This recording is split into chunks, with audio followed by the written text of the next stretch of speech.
Yeah, we're talking about gratitude. It's an interesting thing as we talk about gratitude this time of year every year, and sometimes I do the whole month. And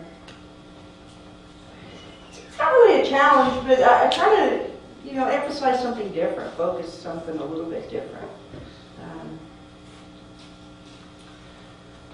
So I guess if there were only one spiritual practice you were ever going to take up, and you could do this spiritual practice, there are many spiritual practices that don't require, you can be perfectly atheist or perfectly agnostic, or a perfect believer, and still do the spiritual practice. Meditation is one of those, and the practice of gratitude is the other. And so, hey Adam, if there were only one practice you were ever going to do your whole life, this would be it. Gratitude would be it. And I think we all know that gratitude does absolutely nothing to God, right? The divine does not need our gratitude. Whether you conceive of the divine as a person or a presence or a power, it doesn't matter. God's too big for that, right? But we need it. And another interesting thing about gratitude as a spiritual practice is that, this is perhaps the most well-researched spiritual practice of them all. About 10 or 20 years ago, there was this push towards something called positive psychology. And so the history of the study of psychology has been such that we looked at what was wrong. What's the pathology? What's not working? Whether that's, from Freud to Skinner to, is it the brain chemistry? Is it the way you were potty trained? I mean, what is it? There's just all the things that can cause dysfunction. And then there was this groundswell 10 or 20 years ago. It's like, well, why don't we look at actually what's working, what goes well, instead of just looking at what's wrong, let's look at what's right. And so the research on gratitude was born of that movement, of the desire to look at what goes right. And we're not talking about just a few little schools that are doing research on the effects of gratitude, or the biggest gratitude center is actually at UC Berkeley. But UC Davis, Purdue, Harvard, Loyola, all of these schools are funding or are getting grants to do research on the effects of gratitude. And so gratitude as a practice does nothing for God, does everything for us, and the results of a regular gratitude practice are measurable and substantial. And so just to mention a few things, people who have a regular gratitude practice live an average of 7 years longer. You recover from depression an average of 25% faster if you begin the practice of gratitude. A journal, and making a list, those kinds of things. You can naturally drop your blood pressure by about 12% when you start a gratitude practice. Those are just a couple of examples of stuff we absolutely know. It's incontrovertible at this point. There's enough of a body of research to let us know that. And so I want to tell you a little bit about my own particular history with this idea of gratitude. So most everybody here knows that I grew up in the rooms of Alcoholics Anonymous. That was the beginning of my spiritual practice. It was born of basically I almost died, and it was either find some spirituality or die. That's what they said. And so after quite a few years, I got it. I got that. So anyway, fast forward. I'm sober a couple of years, and I'm absolutely miserable, just miserable. And so I get this sponsor that says, well, you need to make a gratitude list every single day. And I'm thinking, okay, I don't have enough money. My relationships suck. I mean, all this stuff is going on, and you want me to sit down and write 5 things I'm grateful for. Well, I could barely think of 5 things I was grateful for. Now, never mind the fact that I had already begun to recover from a hopeless condition of mind and body, I didn't really have a conception of gratitude. So I start this practice of gratitude, and I'm doing this practice, and I do not feel grateful. I don't feel grateful. But I'm practicing gratitude because that's what somebody told me to do. And occasionally I actually do what somebody tells me to do if I'm miserable enough. So I start this practice of gratitude around maybe 6 months into it, and one day I have this experience. And, you know, I mean, I don't know how to describe it. I feel full, and I feel a little bit weepy, and I feel, I don't know, warm fuzzies. Let's just call them warm fuzzies. And I'm like, what is wrong with me? Like, what is going on here? What is this? Ugh. And I'm sort of making light of it. But my point is that I actually was experiencing the feeling of being grateful.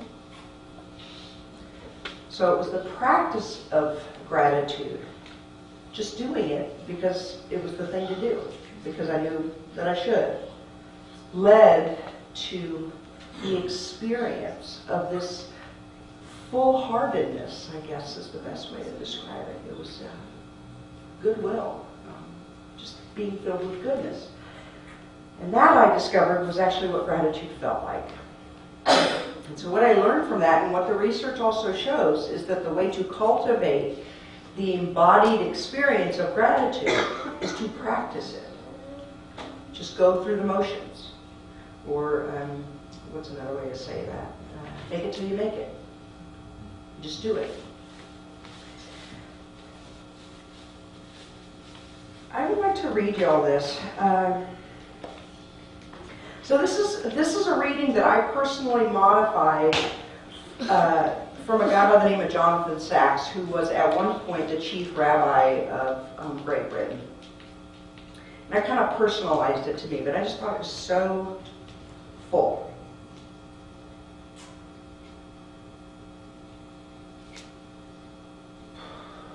I'm thankful for the love. Okay, wow. Can I do this? Can y'all breathe with me for a second?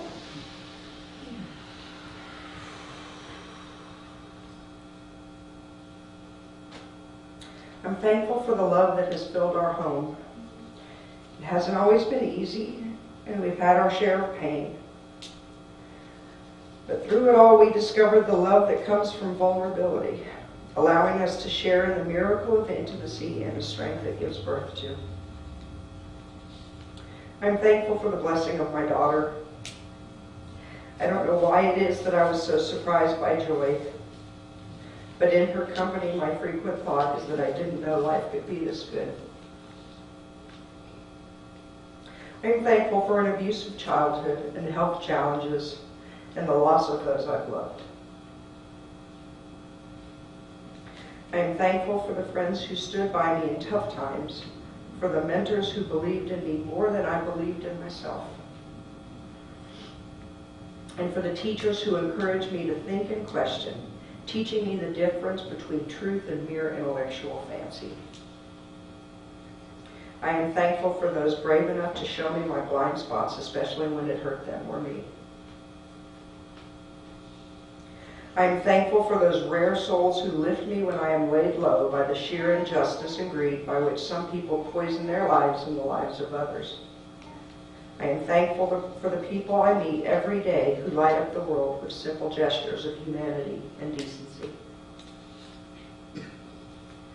I am thankful for the fragments of light scattered in so many lives, in the kindness of strangers and the unexpected touch of souls across the boundaries that once divided people and made them fearful of one another.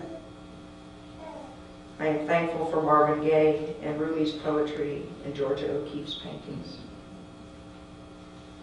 I'm thankful for the first cup of coffee in the morning and the iPad I've almost learned to use. For Morgan Freeman's voice and Ellen DeGeneres' humor. For gel pens and half-size college rule notepads. For bookstores and coffee shops and a forgiving wife. I'm thankful for the atheists and agnostics who keep believers from believing the unbelievable, forcing us to prove our faith by the beauty and grace with which we live. I'm thankful for all the defeats and failures that make leadership so difficult, because the hard things are the only ones worth doing. And because all genuine achievement involves taking risks, making mistakes, and never giving up. I am thankful for the gift of faith, which taught me to see the dazzling goodness and grace that surround us if only we open our eyes and our minds.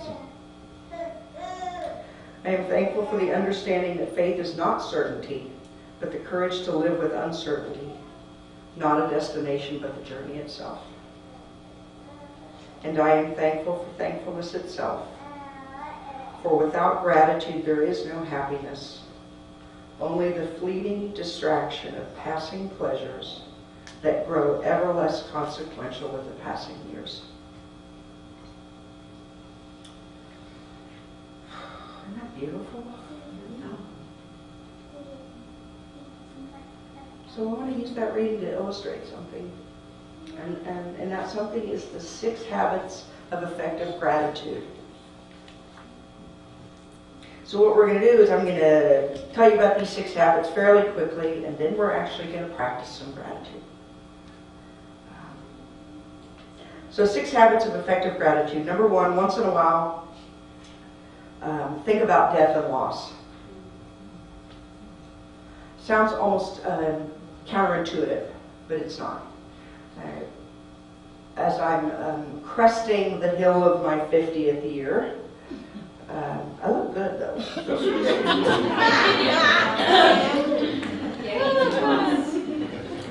As I'm cresting the hill of my 50th year, I've lost people, I've lost things, I've lost parts of myself. There are roads not traveled that I can't go back to. I lost over a decade of my life to drugs and alcohol. And I don't dwell in those things, but remembering those things has the effect of bringing all that is good and true and beautiful into sharp relief. So, I wouldn't recommend doing it every day, but think about loss. Number 2, take the time to smell the roses and the coffee and the Play-Doh. And that's just another way of saying, be grateful for those little tiny things that are in your day and easy to overlook. Number 3, take good things as gifts, not entitlements. There's a lot of research into kids, actually, this is a whole other talk, but there's a lot of research into child rearing and how to effectively impart an attitude of gratitude to your children. And the correlate of that is that we seem to be raising children that have some sense of entitlement. And that's probably been true to some degree or another, but some say it's a little worse right now. Anyway, so to teach gratitude, to be grateful for the stuff that even if you are entitled to it, if you can cultivate the attitude of gratitude about it, it really bumps up your gratitude practice. Number 4, be grateful to people, not just things. Number 5, and this one requires a little bit of explanation. Grateful people mention the pancakes. So what that means is, if you have a favorite aunt that you feel gratitude toward because she makes you chocolate chip pancakes and puts a smiley face with chocolate chips in it, then when you're expressing gratitude to your aunt, about your aunt, when you're having fun thoughts of your aunt, make it specific. I love about her, I'm so grateful that she took the time to put the chocolate chips into a smiley face. So be specific. And number 6 is think outside the box. And what that means is, let me just give you an example from what I read. I am thankful for an abusive childhood and health challenges and the loss of those I've loved. So take the time to be thankful for the things that that good has come of, but weren't necessarily good at the time. Is that maybe a clear way to say it? Right? So yes, and those 6 gratitude practices, those again don't come from me. That is from the body of research about what makes, what has the maximum impact in your gratitude practice. So let me ask you a question. How many of you have thought in the last month, I should really write a thank you card to? How many of you have actually written the thank you card? Oh, I love you. You're so advanced. One of the things that happens is actually one of the most researched gratitude practices is letter writing. Well, we don't have time to write whole letters. So we're going to do another practice together. And I know that for myself, I'm really blessed that part of my job is to say thank you over and over again. In my line of work, we call that find the good and praise it. Find the good and praise it. Find the good and praise it.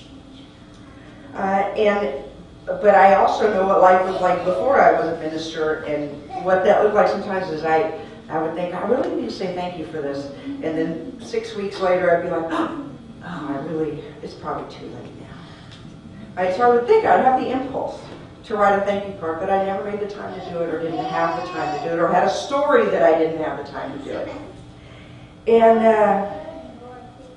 And it probably wasn't true, but that was the story that I had. So rather than me talking some more about gratitude, we're actually gonna write a thank you card. You should have a card. I have already stamped it, and what we're going to do is just have a couple of minutes where you can actually write the card to anybody or anything that you want. It makes no difference to me. They are stamped, so you can look up addresses and hand them out, or you can hand deliver them. So I'm going to set a time. Actually, I'll just give you all a couple minutes, and I'll tell you when you have 1 minute left, and then we'll finish up. Say, I promise to send this card.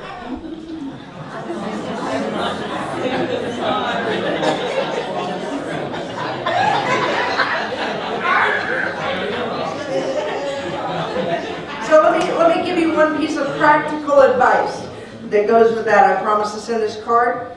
Don't stick it in your glove box. Out of sight, out of mind. Right? Yeah. Okay. So that took about 3.5 minutes.